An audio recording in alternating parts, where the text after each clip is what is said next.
Welcome to Pop Cult, where we talk reality TV, celebrity chaos, and pop culture throwbacks. Wait, this is post-Christmas.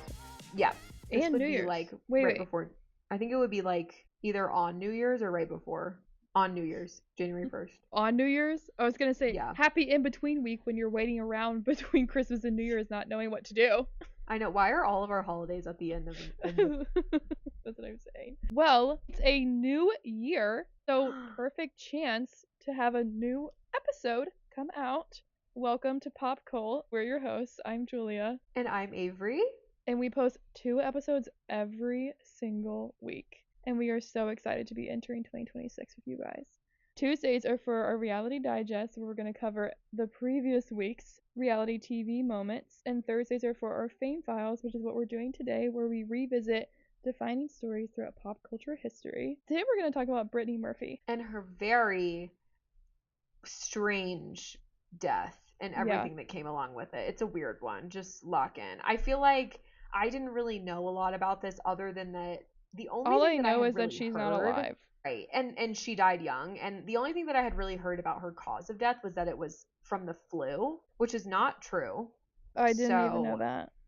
Anyone who's ever heard that, I'll just know that that's not true. Along with it being a new year, I am psychotic, and inspiration struck me one night, and I decided that I had a new idea for our podcast branding. And so I redid it all. So along with this episode, I will likely be launching our new branding the same day that this episode comes out on our Instagram. Beautiful. For anyone who doesn't know, I am a graphic designer. So that's why I'm like, oh my God, I just got this idea in my head and I had to put it on paper, and I actually think it looks so much better. It's much simpler, but I just think it's way stronger, and I think I was trying to do too much with the original branding. It's not bad, but it's just like a little bit, how do you say, maximalist? And we want minimalist. And I feel like it's a bit more scalable, because ultimately our goal would be to keep scaling the show and whatever. And I feel like we're having fun doing this. I'm having a lot of fun doing it. Now that we've got the hang of it,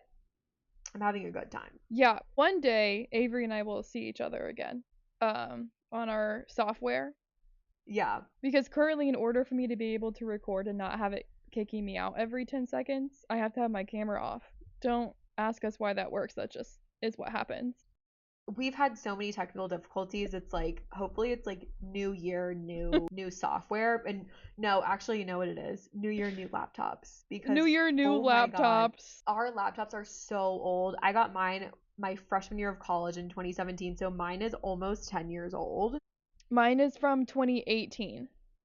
Yeah, so you're only like a year behind me. It's a lot, you guys. This thing's ancient. And at least yours is like a Pro. Mine is an Air. I feel like the Pros might last a slight tiny bit longer. Probably. I just feel like they're a little bit more advanced. So if you guys are listening and you want to send us 2 new laptops, we would definitely not be opposed to that. Just saying. Writers, like what people ask for when they're like in a green room before a show. Yes. So like when we have to do our live shows, of course, because when those happen, I'm gonna put on my writer a MacBook Pro and just see what happens. So because true. I saw a model saying that she just asked for like an iPhone and just to see what would happen, but she hasn't gotten one yet. Well, you know what? The worst they can say is no. That's what I'm saying. And that's typically how I try and live my life. But yeah, Happy New Year, everyone. And I think I had an idea. So we will have already done this by the time this episode comes out. But I think on our New Year's Reality Digest, we should go over like our unhinged New Year's resolutions, because I have a few in mind for myself. Okay, wait. What are they? I need to write them down before I can say them. I need to flesh them out. Okay, I don't know what mine are. But I think we should do that for our, what would it be, like December 30th Reality Digest. Let me look at my calendar. Okay. Yeah, just for the record, just putting that out there. Giving me homework. I know, I really am. We've already made some 2026 predictions, but unfortunately they are private, so we won't be sharing them here. Yeah. Is there anything, I mean, I know you said that you just know that she's no longer with us. That's the only thing you know about this? I know her from Clueless, and to be honest, I don't really know anything else. Cool. Okay, well, happy to learn, but let's dive in. We're going to talk a little bit about her life and career prior to her death. She was young, so there is not necessarily like as much as there might be with like Matthew Perry, for example. We'll probably do an episode on him. But a little bit about her. She was born in 1977 in Atlanta, Georgia. She moved to New Jersey around 2 years old with her mom after her parents divorced. Her father was in and out of prison, and it's kind of like speculated that he had mob connections in the New York City area. Oh. And was found guilty in 2003 for racketeering, organized crime, and counterfeit scamming, which obviously is what put him in prison. At the age of 13, she moved to LA, where she started booking acting jobs. One of her breakthrough roles in the industry, as you just mentioned, was Clueless in 1995. While this was her breakthrough role, she had been acting consistently since the early 90s. She would go on to star as the lead in many more movies like Uptown Girl, Just Married, Girl Interrupted, just to name a few. Girl Interrupted, very disturbing movie in case anybody has or has not seen it. Wait, she's in that? I've definitely seen that. Very disturbing movie with Angelina Jolie. Watch with caution. Brittany Murphy briefly dated Ashton Kutcher from 2002 to 2003, but that's really like, I didn't find a whole lot about her dating history other than that. But nonetheless, she had a very successful career up until she tragically passed away. She died on December 20th, 2009, and she was only 32 years old. Why does Ashton Kutcher have so many dead girlfriends? That's I didn't two. know he did. Because he dated a girl who got murdered by a serial killer. Oh my god, you did tell me about. I'm gonna need you to research that one when we do that because I don't think I can do it. That's crazy. I mean, it was, at least we know that they weren't dating when she died, because then I would start to get suspicious. Okay. On the morning of December 20th, everyone in the house was awoken from a power outage. When I say everyone in the house, I'm referring to Brittany herself, her husband, and her mom, who was living with her. At 7 a.m., she started complaining to her husband about shortness of breath, and he called for her mom. She then collapses, and they take her into the bathroom to try and revive her, which is where her mom also called 911. The firefighter who responded to the 911 call also tried CPR, but unfortunately, any attempt to revive her was unsuccessful. She was pronounced dead at 10:04 a.m. due to her going into cardiac arrest. Her mother said that she had been talking about having breathing problems recently and collapsed on the bathroom floor with her mother present after saying that she did not feel well. The cause of death ultimately was ruled as pneumonia, anemia, and the use of over-the-counter medicine, so a combination of those three things. Her autopsy showed that she had several medical issues, including pneumonia, anemia, and she had a mix of prescription and over-counter drugs in her system, allegedly accidentally. Like, she didn't mean to take all of these on purpose. Like, she didn't understand the interactions, but she had been taking Vicodin and antihistamines. An over-the-counter inhaler was prescribed to her for congestion. Overall, she was a generally healthy person, but recently had been experiencing some flu symptoms and laryngitis, and she was also vomiting a few days prior to her death. The medications that were found in her system, these ones that were taken accidentally, were likely being used to treat a cold, but what made them dangerous is that they caused elevated levels of hydrocodone, acetaminophen, L-methamphetamine, and chlorpheniramine. I probably didn't say that right. You pronounced that better than Becca, I could. if you could let us know what Becca, for real, that means. Yeah, what those are. Well, I know what acetaminophen is. Let us know. Yes, but the other ones, ultimately though, I do want to make it clear that, like, when I say accidental use of these drugs, like, she was taking them on purpose because she was clearly sick, but she didn't, nobody had informed her. Either no one had informed her or she was taking a combination that she wasn't prescribed, because it was the mixing of the drugs that was accidental, not her taking the pills. All in all, though, no illegal drugs were found in her home, and there was nothing to show that she was using illegal drugs either. So the implication, and also I didn't find anything disputing this. She was not like a drug addict. Like, this was not her taking pills for anything other than to try and become well. Like, she was ill physically. Her mother also said that she had diabetes, but that wasn't confirmed elsewhere as I could find, other than like there's a diabetes doctor that comes into play a little bit later, but like I don't actually think she had diabetes. Yeah, well, wouldn't they have found like insulin and stuff? Yeah, and Like, like she could have been going through the process. Maybe she suspected that she did, or a doctor okay. suspected that she did, so maybe she was like in the process of getting diagnosed. But I just thought that that was interesting, and it kind of makes me wonder something about her mom that I'm not gonna say right now, but maybe we can talk about it at the end. With all of this knowledge that we now know about everything that she was taking and her cause of death, ultimately her death was ruled an accident. At the time of her death, she lived with her mother and her husband, a man named Simon Monjack, who was a British screenwriter. Just a little fun fact, she purchased her Hollywood Hills home from Britney Spears in 2003 for about $4 million. Sick. I just thought that was like how bizarre, how random that you live in Britney Spears' home, like just crazy. But this is where, in my opinion, shit gets really whack. Like, this is just bizarre, and where I think all of the mystery surrounding her death comes from. Not even 6 months later, on the night of May 23rd, 2010, Murphy's mom, Sharon, found her husband, Simon, dead in their master bathroom. His autopsy also showed a mix of prescription drugs in his system. Sharon calls 911, but he was pronounced dead with the cause of death being pneumonia and anemia. He was 40 years old. So the same exact cause of death. Wait, you're saying her mom found her husband, so the mom's husband has the same name as Brittany's husband? No, Brittany's mom found Brittany's husband dead Oh, 6 months after sorry. Brittany died. I was like, whoa, same name. Okay, so he dies right after she does. Weird Yes. AF. Okay. Yeah. So Brittany Murphy's husband is now dead 6 months after Brittany died of the same cause of Of death. the same thing. Yes. What? His autopsy showed that the type of pneumonia that he had was something called acute bronchopneumonia, which is acquired through somebody else. So essentially it's contagious, but they never figured out who the couple would have been infected by. Like, they don't know who patient 0 was. Okay, that's scary. And the mom didn't have any symptoms and she lived with them? Nope.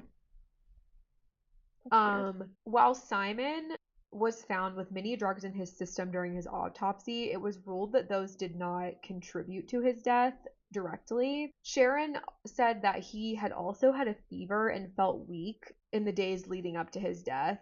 He had difficulty breathing and was even using an oxygen machine, but he refused to go to the hospital. Why wouldn't he go to the hospital? He was a weird dude. Like, Okay. just lock in when it comes to him, because he's very suspicious. Not in the way that I think he directly like murdered her, but he definitely is weird. Because of the strange causes of death, there was obviously speculation around what could have caused both of them to die, which brought about the claims that there may have been mold contamination in their house. But wouldn't the mom get sick? That's a great point. It's a great point. Okay, And honestly, okay. one that I don't really even have an answer to, other than the fact that at first the LA County Department of Health said that mold could have been a cause, but once they investigated further, it was dismissed because there were no indicators that mold could have caused their deaths. But her mom says that they never actually investigated the home for mold, and she also thought that it wasn't the reason for their death initially. But then 2 years later, in December of 2011, she said the opposite. She said that she did think that toxic mold was the cause. So she's weird too. Right, exactly.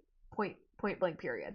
The LA County coroner said that they found no evidence of mold in either autopsy. He also said that Sharon told him after Simon's death that she did not think mold was the problem and actually denied the LA Health Department access to their home to inspect. Yeah. So it's very weird. Like, I'm inclined to believe the LA Department of Health over Sharon, but I'm not really sure we'll ever know. Regardless, though, mold would have showed up in the toxicology reports, and there were no mold spores found in either of their systems. Okay. However, investigators found 90 prescription bottles on Simon's nightstand What? when they responded to the call that somebody had died. Some of these prescriptions were listed under Brittany's name. So the implication of this, I think, is just that like these drugs could have been involved. Like, they might not have been the exact reason that he died, but like they certainly couldn't have helped. Like, clearly he was taking lots of things. And overarchingly, I want to talk about her husband because he is a very strange man. After Brittany died, there were a few things that came out about her husband. There were claims that her husband may have been less than ethical and was an experienced con man. The claims were basically saying that he was conning Brittany as well, mostly because he had worked really hard to hide his previous indiscretions from her. There was a warrant out for his arrest from a 2005 arrest in Virginia for credit card fraud and theft charges.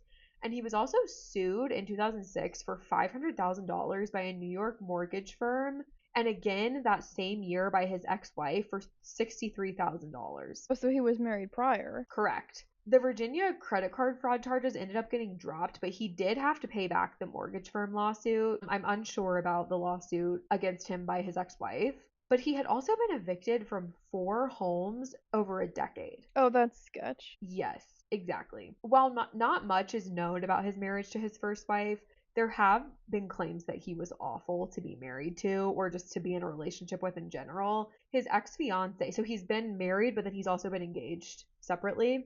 Oh, okay. His right. His ex-fiance says that he was horrible and lied about having cancer. What? So she would get I know pregnant. someone who did that IRL. Oh my god, who? Someone I went to middle school with. It was so crazy. Oh my god, you have to tell me about that after we record this. Okay. Basically, he lied so that she would get pregnant quickly, I'm assuming, so that he could like lock her down. But then refused to help her with medical needs once she was pregnant. And also threatened to take away their child if she ever revealed to Brittany that she or her son existed. What? So it's like, what? Like, that literally makes no sense. You're the one that wanted her to get pregnant, and now you completely abandon her, or maybe she left him, I don't really know. But now, like, your wife doesn't even know? That's so bizarre. His ex-fiance once said, quote, he would rather be dead than to be discovered as the con artist he was, end quote. Yikes. He was married from 2001 to 2006 to a woman named Simone. He has 2 children. I'm assuming that this is where the second child comes from, because after his death, investigators found emails from 2 separate women, both asking for child support. So the belief is that he had hid his two kids from Brittany the whole time. So Brittany had no idea he had children. Supposedly. Like, we'll never know. Yeah. But that was the assumption. During his marriage to Brittany, there were reports that he was very controlling. Allegedly, he took her phone from her and started taking control of her finance, even firing her entire team so that he was the sole member of her team in an attempt to manage her entire career. God. Okay. Dangerous. So dangerous. I've been watching the show Nashville, and this thing just happened, and it was like, genuinely, when I was writing this, I was like, oh my god, that's crazy. Should I watch that? It's such a good show. Yes, Connie Britton, she's so good. It's weird seeing her in something that isn't Friday Night Lights, but she's just an amazing actress. There are also reports that she became increasingly difficult to work with after starting her relationship with Simon, and because of that, her career had really slowed down, which is really sad because she was clearly on an upwards trajectory. She was fantastic, yeah. Yes, like she was going to be really, really successful if all this hadn't happened. One of her co-stars from the show King of the Hill, an actress named Kathy Najimy, I'm assuming is how you pronounce that. Okay, I'm gonna, like, I'm gonna be on my bullshit with like random connections of shows, very niche shows that we've seen these people in. And Kathy was Kelly Parker's mom in Make It or Break It. Okay. Do you remember that woman? Yeah, I'm on board. Yes. So I just thought that was funny because I've never really seen her in anything else, but clearly she had a very booming career before Make It or Break It. But she said about Brittany's marriage to Simon, quote, people were scared and freaked out. Like, who was this guy and what was happening? She wanted to marry him, and I said, honey, it's not been long enough, end quote. Wait, it's not been long enough in like what context? They haven't known each other long enough. A filmmaker, a man named, I'm saying a man specifically because his name is Allison, and that's typically a girl's name, but a filmmaker named Allison Burnett remembers meeting Simon let me back up. He remembers meeting Simon, and Simon was like telling him a bunch of really blatant lies about like his wealth. And so when Allison saw that he was dating Brittany, he said, quote, I couldn't believe that this bottom-feeding sociopath had actually worked his way up the food chain to someone who's actually a legitimate artist. I'm gonna start calling people that. I like that. Bottom feeding sociopath is diabolical and also accurate in this case. Allison apparently even went to her manager at the time and asked them to intervene, but they told him that they had already tried and gotten fired. Simon had already fired. Yeah. Yes. Okay. Anyone who tried to like question his Mhm. tactics. She and her husband, Brittany and Simon met when Brittany was only 17. Oh, sketch. You should have started He with would that. have Right. He would have been 25 Nope. at this time, which is like just disturbing. What is this? Mormon wives? Calm down. Right. He was the photographer for something that she was working on, and he alleges that he became friends with Brittany and her mom. Creepy. But they didn't start dating until 2006, obviously, when she's Okay. of age. Yeah, okay. And they kept their relationship very private. They were married in a private ceremony at her house in 2007. So very quick to Kathy's point. We did that. Oops. There are definitely people who believe that they got married so quickly for visa purposes because, like I mentioned, he is British, so he's obviously not a US citizen, which is just a red flag. Like, I don't know. It's, sometimes, like, this happened on Vanderpump Rules. Like, Brock and Sheena Shea's second husband, like, he's Australian. Or maybe he's from New Zealand, and they got married pretty quickly. But I mean, I do think that he genuinely loves her. So that's not to say that everybody who marries with the purpose of getting a green card isn't actually authentic, but like he clearly is also a con man, so it's just a little bit concerning. Those two details together. 13. Brittany's father actually brought in the same forensic pathologist that investigated Marilyn Monroe's autopsy years later, a man named Dr. Cyril Wecht. I don't know if you remember me talking about him in our Marilyn Monroe episode. I mean, yeah, but this is weird to me. Mm-hmm. Yes, so this would have been like 3 years after both of them had died. Okay. But he was convinced that there was foul play involved. I think a lot of like her husband's con artist behavior kind of started coming out after he died, and also like there's some really weird stuff we're going to continue to talk about with him. And so How I did think he because get of that, permission to investigate so many years later? It's a good the question. Father. Okay. Yes, so the father. Yeah. So in 2013, Brittany's father brought in Cyril Wecht, forensic pathologist. Clearly, this man is like kind of well known in the entertainment industry because this is the second time But this is he's the popped up. father that was in and out of jail, correct? Correct. So he bear that didn't in really mind. have much of a relationship with Brittany, right? You are spot on. Yes, you're Okay. So why does he care? right. It's a great question. He was convinced that there was foul play involved. And for some reason, I don't know if this was his idea or someone else's idea, they ended up testing her hair for some reason and found high levels of toxic metals, specifically something called barium, which is commonly found in chemicals like rat poison. You know who could solve this dang murder? If it was Becca? a murder. Well, Becca won, but Becca's favorite show, Bones, the other. Okay? They could. I don't watch that. I need to watch it. You need to watch it. They could solve this in 4 seconds, and it would Love never that. have been a question. You're probably so right.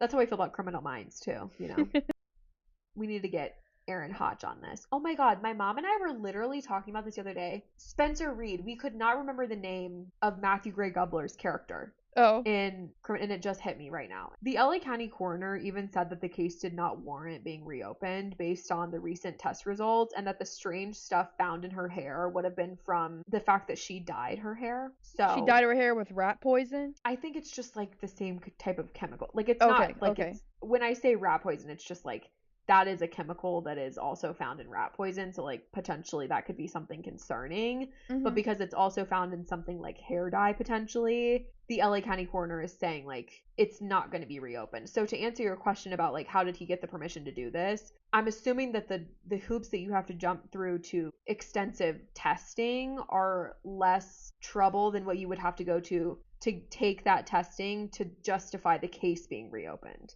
So just because they're retesting doesn't mean that they've reopened the case as like a potential murder, Okay. Does that make sense?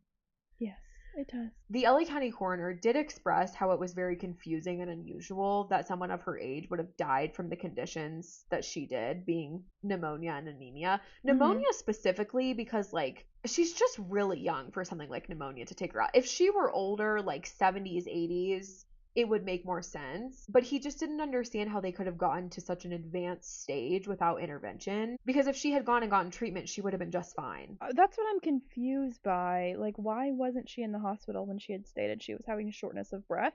Like, It's, yeah, one I mean, Google search and that'll tell you to go right to the ER. it's a great point. Like, I think we'll talk about this a little bit, but like, I think it was her husband. Like, he, remember, Stopped her from going to the hospital? yes, like, remember when I was saying like he wouldn't get his ex fiance or ex-wife medical treatment when she was pregnant? Yeah. Clearly he had something, some sort of weird, like, I don't even know the word for it, mental illness that made him want to deny the people in his life the help that they needed. It's really bizarre. And yeah, I mean, to your point, like, the only assumption was that she must have been dealing with the pneumonia for a while and it just went untreated, and that's how it got to such an advanced stage and eventually killed her. Because it will. I mean, that pneumonia is not just something that goes away on its own. No, you have to get antibiotics. Exactly. But to answer your question from earlier about the validity of her father's claims, Okay. Brittany's mother did speak out on the fact that her father was claiming foul play, basically saying that he was not involved in Brittany's life at all and has no actual evidence to suggest foul play. He was doing this like for either a cash grab or some sort of weird fame. For clout. Or yeah, whatever like they for called clout. it at that like, point in time. Exactly. Like, Like, that some sort definitely of was weird, not a term. He was seeking fame for something. Yeah. Clout chasing.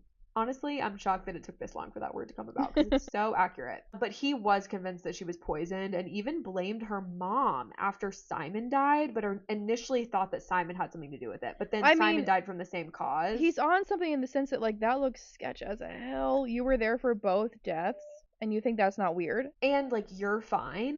And you are fine. And you're blaming mold? Yeah. It is really strange, and I'll just go ahead and tell you up front, like, there is no actual answer to that question. That is so disappointing. Why would you tell me that? Yeah, I know. It's a really big fat bummer. But yeah, I mean, Sharon claims that her ex did not raise Brittany at all and now is only trying to essentially capitalize on his daughter's death by claiming that there was foul play and that Sharon could have had something to do with it. So obviously, like, that's the pneumonia part of it. But what about her anemia? Because again, something that could be treated easily. Lots of people have anemia. What is that? Is that like low iron? Low iron. Okay, I was right. Yeah. Her former makeup artist said that shortly before her death, Brittany seemed sad, specifically stating, quote, she wasn't herself. She was in so much pain. She had Bambi legs and couldn't stand up, end quote. So she's like basically saying that she was starving. Starving, yes. There were always rumors that throughout Brittany's career that she had an eating disorder. She, of course, denied them, but the assumption and the medical opinion is that the anemia developed because she was so underweight. And there were claims that her husband was the one who put so much pressure on her to lose weight and keep it off. And to the point where the coroner even said, quote, to develop an anemia of this nature, she was not eating, end quote. Ugh, I hate that. I know. She's already just like such a petite person that, like, I mean, you know, if you don't eat, obviously you're going to die eventually. But like, I just don't know that she realized truly how bad it had gotten. And then also, if she's already in a weakened state because she's not eating and getting nutrients, and then she gets something like pneumonia, and then she also doesn't treat that, like, it does make sense. But what doesn't make sense is like why her husband, who was not, he does not appear aesthetically from the outside to be someone who is like anorexic or who has an eating disorder. So it's just very strange. But nonetheless, there were claims that also, like I said earlier, said that he wouldn't get her medical treatment in the few days before her death when she was like extremely sick. Yeah, no, I don't like that. It's very weird. And Simon said after her death about like these kind of claims, like, he's basically saying, I had no idea she had pneumonia. I took really good care of her. She was on an antibiotic. She was taking cough medicine. She was doing all the right things. But like, if she's doing them too late, then it doesn't matter. If it took you to the point where you Is there proof for that? They did find antibiotics in her system. Okay. So she did start taking them eventually. But also, like, I kind of feel like, if I'm just speculating, I feel like what happened is that he wasn't getting her help. And then he realized, oh my God, she's literally about to die. Like, now I have no choice but to take her and like seek medical treatment. Wait, Avery, he's so ugly? No, literally, he's so ugly. My God. Yeah. The other really suspicious thing about his involvement is that he allegedly tried to stop any autopsies and was also asking people who were close to her for donations for a foundation in her honor. What? Like she was already dead? Yes, and he's like, I'm setting up a foundation in Brittany's honor. Would you like to donate? And he was just probably pocketing that money, yeah. Exactly. Ultimately, the only entity that would have the power to reopen her case is some sort of like government entity, like that has to do with, I'm sure law enforcement, and I'm sure there's like many different people that have to approve something like that. Dr. Cyril Wecht says that is just simply not going to happen, and also says that while it is perplexing, he doesn't think that reopening the case would have yielded new results because of how long it's been, but he also doesn't think that there was any foul play anyways. Her mom hasn't said anything bad about Simon since Brittany's death as far as I could find, but big fat butt, this might be why. Brace yourself. Oh my god, I just read ahead on accident. Oh my god. Oh my god. Yeah, don't do that because Oh my it's god. just truly very disturbing. There was an article that came out in August of 2010 called Brittany Murphy's Mom Dating Husband Simon Monjack. Let that sink in. No. For sure. According to this article, her mom had told investigators that she and Simon slept in the same bed after Brittany died. I do have to say, this is like an indirect statement. Like, she didn't directly look at them and say, me and Simon are sleeping in the same bed. What happened was that there was a report from the investigators when they were doing a walkthrough of the master bedroom where Simon was found dead, to get the details of what happened. And as Sharon is like walking them through the incident, she pointed to Simon and Brittany's bed and referred to it as her side of the bed. Like her own side of the bed. Sharon's like, she's like this is my side of the bed. Side of the bed. What? Yes. And told them that the prescriptions on the nightstand belonged to her, and some even had Monjack listed as her last name. You don't like that. So Brittany's mom is telling investigators that she and Brittany's husband are sleeping on the same bed, and there are prescriptions with the name Sharon Monjack. I'm so uncomfortable. How freaky is that? I found the photo shoot. They also did a bizarre photo shoot after Brittany's death where they're like staring into each other's eyes and hugging and holding hands. It's literally bizarre. They look like a married couple. Yeah, this is weird.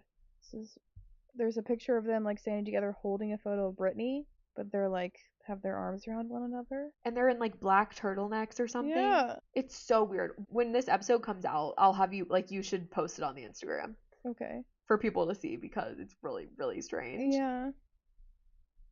For anyone who's wondering, Julia does all of our story posts, and it's actually hilarious when the things that she posts, like, it's always so funny. I love seeing them. Simon also referred to Sharon as baby in an interview that they did sometime in early 2010. Like, she said something and he was like, baby, you're blah, blah, blah, which is just bizarre. Prior to Simon's death, he said that he and Sharon were both planning to leave LA for New York, but that they would not be living together, but would be sharing custody of Brittany's dogs. Okay. Barely a week before his death, he also told People magazine that he was planning to take Sharon to Europe with him on a new work project, but obviously, like, we know this never happened because he died. But it's just like so bizarre. Like, it's so weird. And also, like, so he was like quite a bit older than Brittany. Like, it almost makes me wonder how, like, if he was even closer to her mom's age than hers.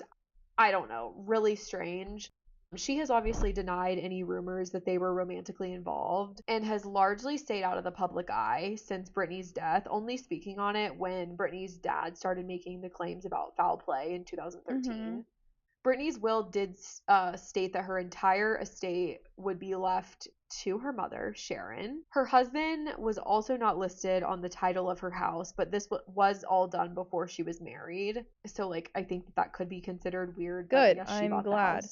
I know. I guess she bought the house before he came into the picture, Mm-hmm. but eventually her mom sold the house in 2011 for $2.7 million, and on December 29th, 2020, their home was sold for $12.2 million, and in total, since her mom had sold it up to this December 2020 sale, it had been sold a total of 10 times. The original home was even completely torn down and rebuilt in 2013, and now it. I wonder if it was like haunted. Well, I know. It just kind of makes me wonder if they were like, even if the LA County coroner didn't find any evidence of mold, like we're not playing. We're not playing with it. I did see a picture of it now, like after it's been rebuilt. It looks exactly like a home you would see on Selling Sunset, which is just Of course, funny they to me. probably destroyed like the whole thing, and it looks like trash now.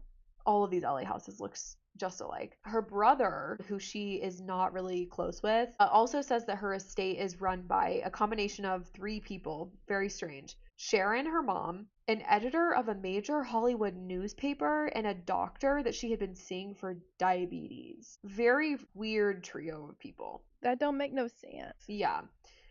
Her brother also claims that there was foul play involved and says that the toxicity report that her father demanded that they run showed arsenic in her system, but there have been no claims to back that up. Brittany does have a sister. Her name is Pia Jo, and she has spoken out since Brittany's death, saying that while they were estranged, she knows that Brittany didn't have a substance problem, which I agree. From everything that I've seen and that I've talked about in this episode, I don't think she had a substance problem. I don't think so. Former co-stars like Breckin Meyer, Dakota Fanning, and Alicia Silverstone have talked, fondly about her since her death, just basically saying that she was an amazing person. And they have continued to honor her on the anniversaries of her death in years prior, and I'm sure that they will continue to. My thing with this whole case, I think that there was something more nefarious going on between Brittany's husband and her mom. I agree, but then if they had a pact, the two of them, did Sharon always have in mind that she was going to kill the husband after that? That's a great point. My thought process, because this is the thing, it's super weird that Brittany and her husband died from the exact same cause of death. Yeah, but her that's mom has never been said to have had like even pneumonia, even this contagious form of pneumonia. Mm-hmm. And it kind of made me wonder if she has Munchausen's. Okay, I thought the same thing when you said that at the beginning.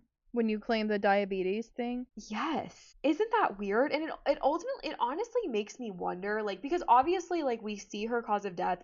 I just read through the autopsy results and whatnot. Like, clearly she was sick, but did she get that sick because her mom and potentially her husband had Munchausen's and like liked the fact that she needed them, and so that's why they didn't get her help? Like, it's just really strange, and just coincidentally somehow her mom never got ill. Yeah, it's really odd. I wish we didn't have to like do all of the like death of an icons, because I wish they didn't die in such mysterious ways, Like, it I sucks know, that they it's have so no strange. like why does this always happen? Like, why is this such a pattern with so many famous people? I know. It's a great question.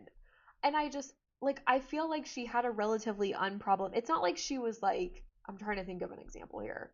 I mean, I guess Matthew Perry might be a good example. Like, I don't mean to like disparage his name, but like he had a sordid past. Like, he was a known drug addict. He struggled with it for a really long time. But like, she didn't really seem to have that issue. Like, she didn't have a lot of controversy or drama surrounding her life and career, other than just like some family drama. But it seems to me like it's just not a coincidence at the moment that she started dating Simon and eventually married him, that like her life kind of started to spiral in every aspect. Yeah. So it's So really sad. strange. I feel like she could have had such a big career. Not that she already didn't already, but like it could have been so much more. I know. And she was so beautiful, and just like, I don't know. It's really sad. I feel like it's an abrupt ending, but like ultimately that's all the information we have. I think that it's very odd, the relationship between her husband and her mom is just very bizarre. Weird. And it's funny because I have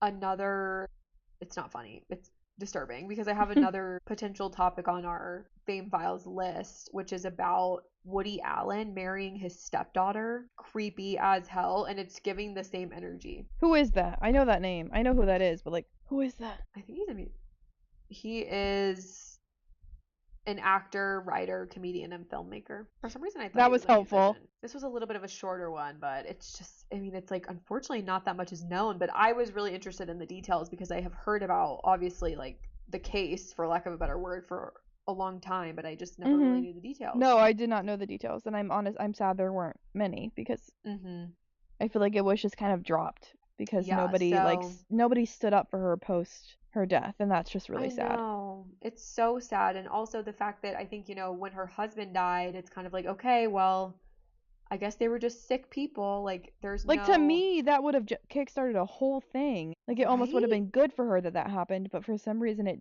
plateaued. Like, that's not weird to you? I Like, that know. didn't do anything for you guys? You saw no issues with that? Like, that doesn't make any sense. That's just, they failed her. Just like Marilyn Monroe, they failed her too. So, 100%.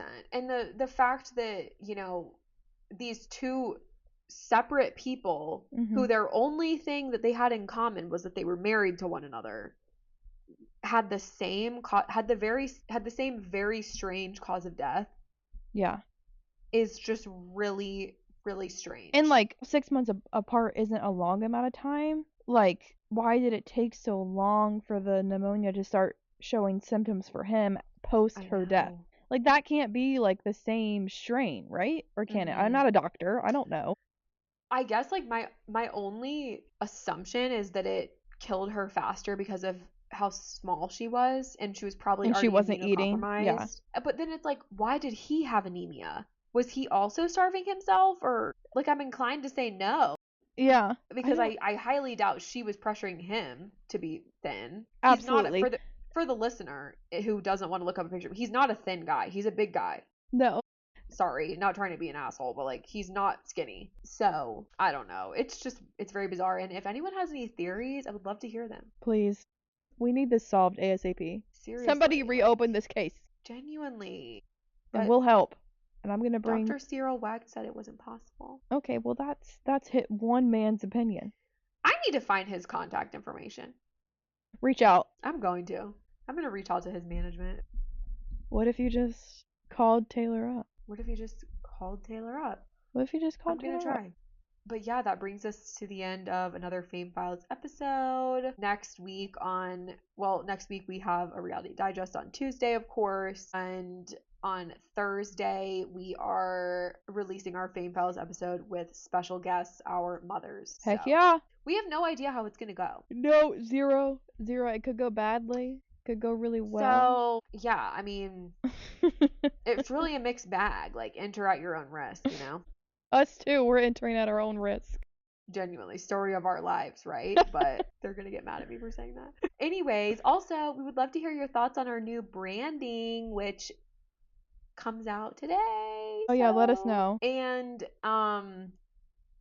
if anyone has any requests on episodes that you would like us to do, don't hesitate to comment them or DM them to us on our socials, which I am blanking at our handle. Let me pull At it Pop up. Cult Official, but there's dots between everything, I think. Okay, no. Instagram is at Pop Cult Podcast with periods What? in between. Yeah. Oops. I think that's our YouTube is the official one, because I couldn't get the other name. Annoying. But yeah, if you're somebody who prefers to like watch your podcast on a TV, you can find us on YouTube. You won't see our faces, but it'll just be like a cover. Yeah, but it's like a cute pink, so put it up there. Exactly. It's aesthetic. It's gonna be so cute. I'm so excited for all of our new brand assets. It's like, this is what I'm doing with my time, just so everyone knows. Like, I have really terrible priorities, but like, it just, I had to this do it. is priority. 100%. No, it definitely is.